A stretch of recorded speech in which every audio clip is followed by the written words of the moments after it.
Black Warrior is the name of a Confederate two-masted schooner that participated in the defense of Roanoke Island in North Carolina during the Civil War. Its brief wartime career ended with its burning at Elizabeth City, North Carolina. Pre-war history. The Black Warrior was originally named the MC Etheridge.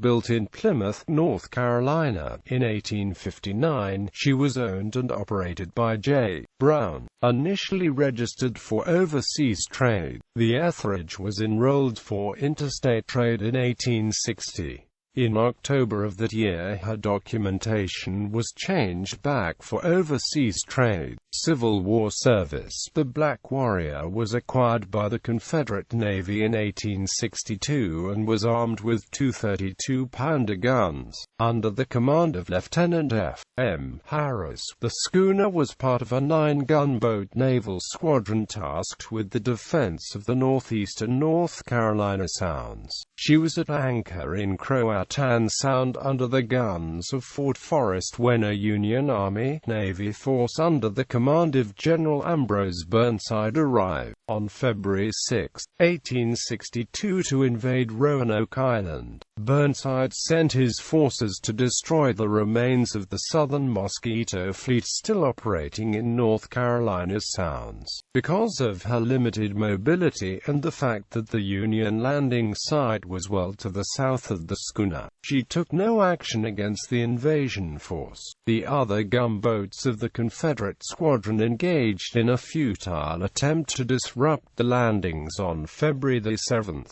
Late in the day, the Black Warrior was detailed to salvage what guns and ammunition she could from the partially sunk gunboat Curlew. That evening the squadron retreated to Elizabeth City to obtain more ammunition. One of the gunboats, the Ellis, took the Black Warrior in tow while the remainder of the squadron made their way overnight to Elizabeth City. Two of the Confederates' gunboats steamed back to assist the garrison at Roanoke Island but turned around when it became obvious that the island had fallen. However, gunboats were sighted by the Union fleet and pursued back to Elizabeth City. It was decided to anchor Black Warrior near the fort that guarded the approaches to Elizabeth City while the rest of the gunboat squadron formed a line abreast across the channel opposite the fort. On February 10, the Union gunboat squadron, consisting of 14 vessels, simply bypassed the fort and Black Warrior to attack the other Confederate gunboats. Two Confederate gunboats escaped, the rest were either captured or sunk in what became known as the Battle of Elizabeth City. The Black Warrior was initially ignored by the Union fleet, but when she opened fire, the US Whitehead turned and closed into attack. A crew abandoned ship, setting fire to the Black Warrior and escaping ashore to avoid capture. A crew of the Whitehead attempted to extinguish the fire, but found it was too far advanced and had to withdraw. Post-war, in 2000 the wreck site was mapped and in 2001 a gun carriage was retrieved for display at the Museum of the Albemarle.